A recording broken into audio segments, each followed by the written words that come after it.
commander of American Legion Post 98 in Coral Gables. We just had such a fun event on Saturday. And we're going to talk about the kids that orchestrated the whole thing and all the many things you're doing there. But before we start, we have to thank South Florida PBS. South Florida PBS, by the way, it's one of the last couple of weeks for the Coliseum and the Napoleon virtual reality experiences. So if you haven't gotten there to see that, it's amazing, and you should too. It's such an educational thing, but it's also tons of fun. Where?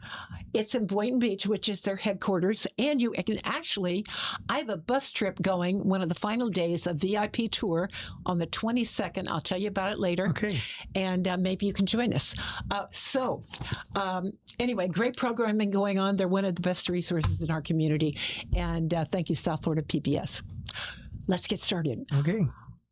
Okay, Saturday, we had these amazing kids from St. Brendan's. So tell me all about their nonprofit, how it all started, and how you got involved with them. So towards the end of 25, we were programming our 2026 efforts. And one of the pillars for the American Legion is youth programs. Right. And it just was by pure coincidence. I got a phone call from Sebastian Fajardo, who's one of the founders of Freedom's Feast, as they're known.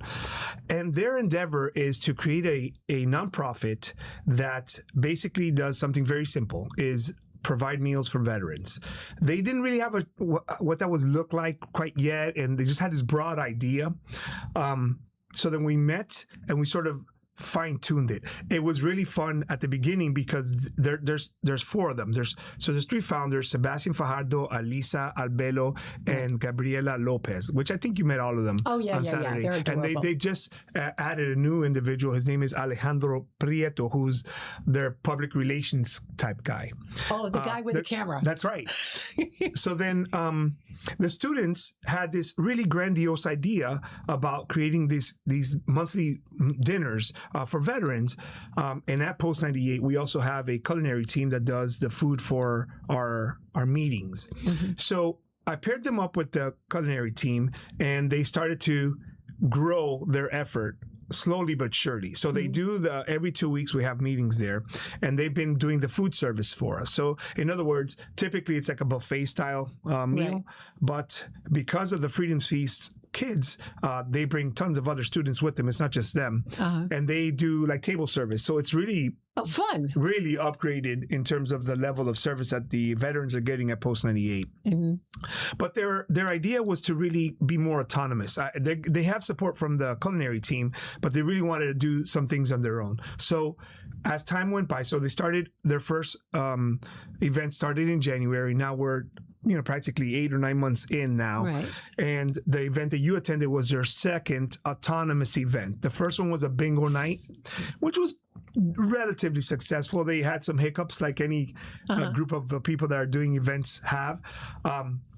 But then their second event was a paid fundraising event, which was the Women's Brunch. Mm-hmm. So their idea was to do an event that recognized women in the community, not just veteran women, but all types of leaders in the community. And that's why we invited pretty much anyone who wanted to attend, but we were so fortunate to have the Women's Club of Coral Gables present, a nice full table of that group. Yeah, we had a full table, we also had the South Dade Women's Veteran Alliance, led by Julie Robinson, in attendance as well. They had a full table. Yeah. And we had all types of other female veterans in the group and other leaders in the community that had nothing to do with the veteran community, doctors, nurses, lawyers. Full house. It was a full house. The event was sold out, Gloria. I know. Yeah. I was impressed. We added 3 seats at the end because somebody showed up without a ticket. So we had to add 3 at the end. Yeah. But the bottom line was that they proved that they could do it. Now, they did have some hiccups, of course, but no big deal. Everybody was really glad to be there. I was telling you, we some of the some things were like slowing getting done, whatever. But everybody was there. We're going, this is the first time they've ever done this. Yeah. This is like amazing. Yeah. The food maybe not as hot as it should have been, that kind of stuff. But nobody cared because they were getting such a kick out of it. And you had a violinist who played. That's right. That was also a student. Yeah, another student. Miyami was her name. Miyami. I don't know her last name, so I do. I have it'll be in my column. Okay. Because I wrote about it. In fact, I was writing about it in my column. Now, she played the entirety of the event. Poor thing. Yeah. She finally said, I need a break, right? That's when you got up and talked. But it was good. Well, and the programming with regards to the speakers, right, was off the cuff. It was because, good. like I said, in terms of the leadership, we allowed the students to do all of the programming on their own. And they had some voids in their timeline, so we filled it with some really great and surprising or unplanned guest speakers. One of them, which was Iris Segi from the current president from the Women's Club, and then Julie Robinson from the South Dade Women's Veteran Alliance. She always makes me to get that correct. I know. It's SDWVA. I got it right. SDWVA. Okay, yeah. And she was talking about her initiative with the telling stories. That's right. The untold stories. Well, look. It does fit in. Everything that we did that day fits in perfectly. It was perfect. Well, not just perfect, but it also fits in with the 4 pillars that I was telling you about earlier of the American Legion, which are veteran affairs, which we do every week and every day, really. There's always something that a veteran needs while they're transitioning into back into the community, or further than that, when they're trying to be very successful within the community. So we really focus on that there, which is how veterans bring quality and value through skill sets attained by just 4 years or a full career in the service. And we really try to focus on how do we improve community, companies, and organizations, because I believe strongly that the skill set that you take out of the military can really be implemented into the private sector. And tell people really what you do for a living. Well, I own and run a construction company here in South Florida with my brother and sister-in-law. It's called Building Experts and Wellington Construction Group. And we employ people throughout the entire Tri-County and now in Central Florida as well. Right. And it's all based, believe it or not, on the organization is really based on the structure of a light infantry company. I know it sounds sort of weird, but the structure in terms of chain of command is really there based on things that I brought from 27 years in the Army. And I believe that I'm not the only person that can accomplish that. Anyone can do it. Well, it's funny because I always thought that if you wanted something done, if you get an ex-military person, woman or man, to do it, it's going to get done. Yeah. And it's going to be organized and on time, you know, kind of thing. Well, I agree with that. I think that integration is a very key part of my life, for example, where there's really no blur between my reserve service, my volunteer work at the American Legion, and my company. I'm always the same person all the time, and it really does reinforce for me the values that my company stands for. So I think that I'm not the only person that can do it, and this program that we're doing with these young people, not just Freedom's Feast, but many other efforts that we have ongoing, from Sea Scouts to sponsoring students or supporting students rather into the academies when they're applying during the application cycle for the Naval Academy, for West Point, for Air Force Academy. We absolutely help with that, and it's all integrated because one of the other things that we do is legislative action. So we have a group called the Legislative Committee. They're led by Daisy, which you met, Daisy. You had her here on the program. Daisy Baez. Oh, yeah, I did. And Paul Kruger, excuse me. They lead the legislative committee, and those folks are really heavily involved with elected officials and with people that are coming up or endeavor to be elected officials. As a matter of fact, I'd like to mention to you that in September, and I don't remember the date, I want to say the 24th or so, we have something called the Legislative Forum. And what happens is that we invite everyone, we're nonpartisan, so we invite from all sides to come in and speak with the veteran community. It's not a debate. It isn't a platform for them to chime on whatever their platform is. it really is an opportunity for a dialogue. It's like a town hall type thing. It's exactly what it is. Exactly. So there's a time period where they're just open forum. Everybody's just having networking opportunities. Right. And then afterwards, we give them all equal time to just say, hey, listen, this is what we're interested in with regards to very specifically to veteran and military affairs. Exactly. So that's a really good thing that we do there at Post 98. Yeah, that's great. Yeah. And it ties back in, back to the youth programs. Every year we sponsor something, and we'll talk about what the You've got a bunch of them here. a bunch of things that's what Freedom's Feast have been doing. Yeah. But the youth programs, we also do something called Girls and Boys State every year, and we need more applicants. Now, this is an Really? opportunity for students in high school to Right. go for a week, all expenses paid, to Tallahassee and participate in session. They also do a mock Senate and a mock Congress. There's a mock governor, and they debate issues just like they would Right. in normal session. But leave this.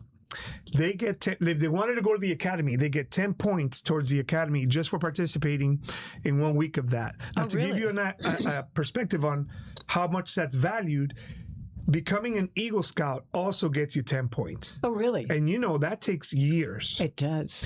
Yeah. But if you go for 1 week to Girls or Boys State, in 1 week, you get the same 10 points. So there's a lot of value in some of the things that we're doing there. But at the bottom line is what we're really trying to create is future leaders, whether they become military or not. Right. It's not really important to us whether they serve or not in the future, because in the end, we believe that all citizens They've got make core part. values. Say that one more time. They've got core values. Absolutely. Yeah, because we don't just need leaders in the military. We need them in our community, in the private sector, in nonprofits, in government, everywhere. Yeah. So this is our contribution to that. Yeah, that's great. Okay, so let's get back to the kid. Actually, last year we did an event, and I don't know if a lot of people know that you can rent out the VA. Is that like a venue that people can use? So that Post can help 98 support you? So just so you know, all American Legions are self-funded. We have to raise our own money. There's no tax dollars, or there's no money coming from the top. Right. All the money for each American Legion is raised individually. As a matter of fact, some American Legions do better than others, and so then they support other American Legions in their area. And you pretty much upgraded yours. Right. Since I first went. Yeah.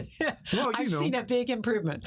Of course. Being a contractor didn't hurt. It doesn't hurt to have some connections within the contractor community. And we're fortunate to be in Coral Gables, which has an affluent business community. Yeah, right. And so then we do tap into that because we have our doors open to the community. Yes, you may rent the venue for meetings, for parties. In fact, we have a meeting that's happening on Wednesday there by a corporation. And then that same night we have a meeting for general membership. And then we really get busy starting in September all the way through January, March, around that time frame. Is that right? Yeah, it gets really busy. So if you're interested in renting our venue, please just go to our website, alpost98.org, like American Legion, alpost98.org, or the legion98.com. Those are how we attract people. And so if somebody's interested, just to let them know, that room that we were in, that front room, that's the main hall. Was the main hall. That with table and chairs, that accommodates how many people? We can fit, depending on the how they do how they set up the tables and stuff. Where we can fit up to 98 people. Now it'll be very packed. Yeah, because we have some events. We have some events that are just like theater style, which we fit 100 and something. Fit more. Yeah. So it really just depends on what the event is. Yeah. But thanks for bringing that up. Yeah. Well. Yeah, it's important. The Coral Gables Women's Club has a venue too, but we can fit a lot more people. Right, but you're for much larger. People that want us, who don't need a bigger it's really venue. budget friendly. And really I was going to say, so, and I know your wife helps. Yeah, she helps with managing all of the rentals. Yeah. So you've got quite a good team there. Yeah, we really do. And it's an all-volunteer team, which is what really makes it work. We also have a parking lot outside that rents daily and monthly. So if you're in the area. I saw that in the back. Yeah, that really helps. So so when people pay to park there, all that money all goes going to us. you? Yeah. Oh, well, I didn't know that. Yeah, and that really is quite one of the ways and that we how make do you it. charge? Do you charge the same as the city, or is it less? Yeah, we compete with the city. We try to beat less? them. Yeah, it's less. Oh, well, no, because we should tell people that instead of parking on the street, that they should park in your lot. Many people I almost did that on a Saturday, but I wasn't quite sure. And I said, "Oh, is this one of the?" Because I've gotten stuck Right. for a big bill Number, at some yeah. of the private parking Yeah, lots. So I was a little leery about We parking. have signs everywhere that says that the dollars go to support veteran programs, right? Well, apparently I didn't read the whole It's sign. okay. I just saw the sign and I go, wait, what's that? Well, and we've been really fortunate. So another thing that we've been doing is there at the post with the students are these events, and I talked about bingo Oh night. yeah, you were talking about bingo. Bingo night already happened. I think they're going to do another one. There's a jazz candlelight night that's coming as well, and this is a student group as well that is playing. And then on September 11th, we have a capstone event. We have invited a retired major named Miguel Santana to do a book reading. His book is entitled "Unheard Voices: The Fight for Amati." I've known Major retired Santana since we were cadets at FIU Army ROTC 20 some plus years ago. Oh my goodness! Yeah, we've known each other for many, many years, and he's our invited guest. And we're that's trying to nice. make that part And of that's our 9/11. series. That's a yeah, big that's his day. 25th year anniversary. So it's is a it big really? deal. Yeah, it's a big one. I suspect there'll be a lot of kind of that. But what time of day is that? That one's going to be in the evening. Night? Yeah, Okay. in the Yeah. evening. And we may do it on September 11th or on or about, because September 11th is such September. Do not do it on September 10th. Why? What do you have going on? Well, it's it's our first anniversary for the Doral West Dade Women's Club. Okay. That's my other club. Okay, I see. Yeah. All right. Well, So- once it's announced, we'll put it out there so everybody Okay. can know. Don't do it on the 10th.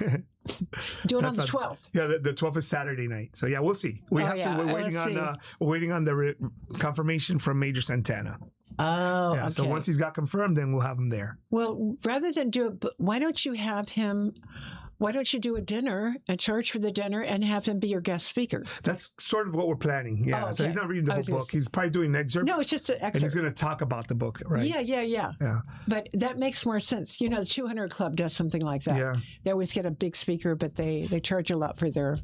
They make their money With you those know, type of things. with their dues. Actually, yeah. Well, our dues are so cheap. Hey, I really. How much are your dues? 55 a year. Seriously. Yeah. And some of that Our goes to women's national club and pay state. more. Our women's club pays more than that. Yeah. You need to up those. You know, it's a challenge to up it. Except that you want to. We really want to make sure that everybody's welcome and that they can afford it. From the economic perspective, we really have members from every socioeconomic level. I'm sure. I have some members that are doing quite well financially, and then I have some members that attend because they're going to eat that night. need- You know, they need the food. and they need the camaraderie, they need the support. So, in order to make it affordable for everyone across the board, Yeah. we keep it really low. And there's some members that we actually fund their membership Oh, shoot, yeah. annually. So You're not going to turn anybody down. no, absolutely not. That's the idea. I always did that with when I was at the women's club. Oh, well, I still am. But I always was cognizant of that. And I said, you know, if there are people and you can't afford it, just let the executive committee know you've got a problem. Yeah. I lost my job. I can't afford $100. I Right, can't, you know. right. It happens. And you give people scholarships, you know. Well, look, these organizations offer a support system for some folks, right? Not everyone, but some people rely on the organizations like the Women's Club or any veteran service organization for not just their support for whatever they're trying to do, but sometimes from the social perspective, right? Because it's hard to make Absolutely. friends. It's hard Yeah. to trust just anyone. And for people just moving into the community, Yeah. and veterans moving in, whether it's It's a perfect place. to join that group gives them an instant group of people that they know that they can Absolutely. call friends, especially if they're going week after week. On Saturday, we had a brand new Coast Guard member who just moved here within the last few months, who came to the event and was like, "Hey, this is great. I didn't even know this existed." So, Right. these type of things are one of the many things that happen as a result of organizing and join and meeting. Yeah. So those things are good. Yeah. So can you pull up the pictures this is the Saturday event we did. Oh, look. And there's you the know group. what? The screen's not on, so we can't see what you're doing. Oh, we have to look at that one. Okay. Yeah. Then we have the women's. Oh, that's the women's club group. Yeah. And we had two guys there. You sure did. Two spouses came. Yeah. Yeah. So it wasn't just women. And we this our is your violinist. violinist who is amazing. And Her arms had to be tired. Listen, she didn't complain at all. She didn't complain at all. She was quite wonderful. This is her second event with us. Is that right? Yeah. Oh, heck. There's Julie Robinson. Oh, this is Julie Robinson. Yeah. She was the highlight of the day for me. Yeah, me too. She rocked it. Right off the cuff too. Yeah. And I knew she could. Sure. I knew she could. I can always rely on my Army vets to come through. Oh yeah, for sure. So and there's you and I again. There we are. Yeah, now. Darn it, I wish we had Alejandro's pictures. Yeah, but listen, I think you'll have them for your article. I want to talk about a couple of other things that we have going on right now. Yeah, tell me. So this year, we've been involved in the commission meetings at the City of Coral Gables. We have been invited to lead the Pledge of Allegiance at every commission meeting. So nice. We're not the only organization that's supporting that effort, but we are one of them, and we're right catty corner to the commission meeting. So we're easily able to support that. That's one of the ongoing things that we have been doing. But the reason that I wanted to do that for certain was because we want to recruit more veterans that are active. Look, good we have exposure. 155 members, of which about, which I think is typical for most organizations, about 45 are active that come to meetings regularly. And of those 45, maybe 20, which is about half, are involved in one of the committees that action things. Right. And so then the numbers that's just the numbers. They always like that. So the more people become members, the more people I'll you have working. the one person that wants to do the one thing. And there's always something to do. We also have an auxiliary there. We're getting ready to recognize a young woman who, gosh, I have to look up her name because I don't want to not give her credit. This young woman, what she recently did was that she went through and mapped out all the graves of veterans in 2 cemeteries so that when we go and put, her name is Cassandra Selden. Selden. She is, I believe that she's at the Young Women's Academy. And that's a public school. I think it's a magnet school. And she's involved with our auxiliary. So if you don't know, most American Legions have peripheral organizations. They have the Riders, they have the Auxiliary, they have the Sons of the American Revolution. There's a few others. We have, for example, in ours, we have the Disabled American Veterans. We have Chapter 12 with us. We also have a Coast Guard Auxiliary. So there's these peripheral groups that surround the American Legion, right? So are they under your umbrella for 501c3 purposes? They're not under ours, but they use our facility for their meetings, and we support them as much as we can. Right. The auxiliary is one that is right there with us. Right. And how do you become an auxiliary member? Where you can be just a family member of a service member, right? Spouse, daughter, aunt, uncle. It doesn't really matter. We need more people to be part of that, because sometimes if it's just veterans, then we become way too veteran-centric and forget about engaging the outside community. The auxiliary always gives us that warm reminder that there's other things that happen. Right. If you think about the military, it's not just a service member that's out there doing things, right? It's the family. I've always said, you know, the ones that stay at home, that are taking care of everything. Really hard. While when you're deployed as a service member, you're busy, all right? And you may be in harm's way, but you're prepared for that. And you're surrounded by people that are there to do the exact thing that you're doing, whether it's whatever type of operation you're doing, because we don't just, that's our main thing, is to fight and win the nation's wars, but we do a lot more than that throughout the world, right? Sure. In order to prevent wars, we have to remain strong. Well, these deployed forces are in the middle of their job. So they're busy. They're not thinking about what's missing. Yeah. But back home, there's a very strong element missing. It's usually a mother or a father that's missing, a sister or a brother, somebody who did the one thing that they're supposed to do in their families. They're not there anymore, and everybody else has to pick up the slack. Right. The auxiliary reminds us of that, because those are family members that are there with us doing these veteran-centric sort of efforts, right? All the 4 pillars, we don't do them alone. We do them with our auxiliary, and in our auxiliary, we do a lot of great things, and it's just a small group of people doing it. I think we have maybe 15 members in the auxiliary, and we can use more. So if we're able to somehow attract more talent to our post, whether that be veterans or auxiliary members, then we welcome it, right? We are interested in having more engagement. It's been my number one sort of theme is engagement. So how does one apply to be an auxiliary member? Just come to our meetings, all right? You have to prove that you have some type of relationship with a veteran. We can guide you through that process. It's not very difficult. Right. We meet on the second and fourth Wednesday of every month. Dinner served at 6. First dinner's on us, but any other dinner after that is only $5, so it's not a lot of money. It's usually it's pretty delicious. Sounds like a plan. Yeah. Well, I've got a nephew. Good. I mean, sign up for dinner. Yeah. Come on over. Jesus. Come on over. We're happy to have you. Oh, no, you're funny. So that's great. What a great resource in our community. And you're doing such good work. And you helped the Coral Gables Women's Club when we were raising money for that flight for women veterans to DC. Natural nexus, right? Because we had to support women veterans. That's one of our endeavors. Right. Listen, I don't do this alone. I have a board and I have these active members that are just key to being able to do this. I'm busy running a company. I know. So I don't know how you do it. Because you've got your wife too. Well, my wife helps. Yeah. Everybody does a little bit. Yeah. And that's all you need is everybody doing a little bit. Yeah. And trust me. You engage people. And everybody that's your military. Yeah. You got people. We have people, and these people are critical to making things happen.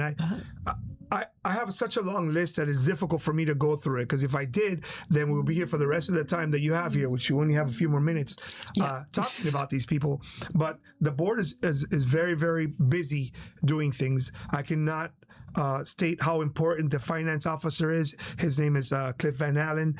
You didn't get to meet him this time. No, I've met Cliff before. Yeah. I don't know. I met him at one of the things that we did. Thank God he's retired, because I keep him very busy. Our chaplain, which we named the building after, his name is Michael Pelton. He's the former commander, was a commander for 7 years prior to me. Oh, wow. Who really started what you see today as the post being so pretty. And and looking so great.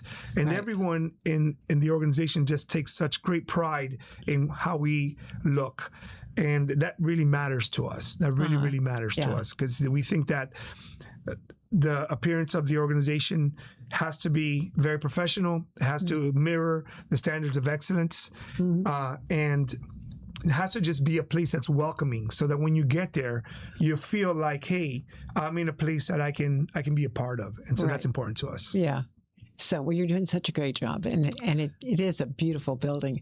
Thank you. And I love the idea that you got the parking. I knew you had a parking lot in the back, but I didn't get that all the money was going to you. Yeah, so we now don't pay very much for the program. It's we've negotiated a very good deal with our provider, and so then almost all the dollars. I think it's almost like 97% of the money that comes in comes to us. Awesome. It's very little operational cost. So you use an app to do it? Yeah, we use an app. Otherwise the parking lot would sit empty. We don't have an attendant. Oh, yeah. Oh my gosh. Yeah. Well, people need to know that. Yeah, we have that. I need to start spreading the word. Well, we appreciate it. People that go to the Globe. People go to the Globe, park there. They should park in there. But there's so much parking at night in front. Well, that's true. Yeah.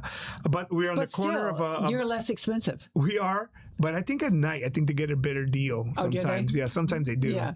But we have all-day parking for $5 on, I think, on Sunday. So, and then we give special event parking for, like, when Coral Gables does it's one of our big events. Yeah, those events that are the Carnival on the Mile and that kind of stuff. Oh, gallery night. Oh, gallery. Okay, for Carnival on the Mile, we step up the parking to $20 because it's like because once people park there, we have to. Those are the times that because people park there and stay all day, right? And we're still competitive though, so it's good.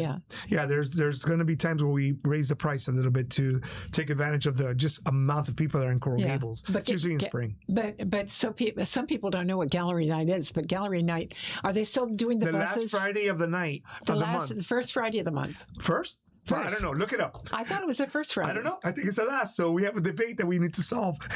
Mystery. Well, we used to help when I was with the Community Foundation. We used to fund the buses at times. So that's why But I always thought it was first. Oh, well. Well, listen, we appreciate again being invited here to Community News with you in your podcast. And I invite you all to come by and check out our post, whether you're just looking to do something for a rental, which really helps us out, or if you're a veteran or a family member of a veteran. Like I said, the second and fourth Wednesday of every month, you can find all this information on our website, which is alpost98.org, or look us up on Instagram. We're easy to find, American Legion Post 98. We post a lot of our events there. There's a bunch of pictures of the folks that are involved with us, and we welcome you. So we're looking forward to seeing you there. And again, we thank you for having us here today. And I think there's a lot of people out there that are going to be joining your auxiliary. Yeah, well, we need it. I know. Well, Nancy is our president. Liza is the vice president of the auxiliary. I don't think most people know about it. Well, most people don't until they get engaged with us. But they're just a powerful bunch. But you know what? Having these events and having the kids do these events, it's a good way to get and you should probably find a way to have them promote it for you too. They do. That's why we were sold out. Okay. It wasn't because of me. I'll tell you that. Promote the memberships. Yeah. Because the bigger your membership, the more successful everything's going to be. You're right about that. So anyway, thank you so much for coming today, and thank you everything you do for our community. You're such a wonderful resource, and I know you did a bang-up job on the Coral Gables Women's Club Clubhouse. We had our 40-year inspection, and we're almost done with that. Did it finally get closed out? We have one more couple of little issues that we're trying to resolve there. It's like that. Oh my goodness!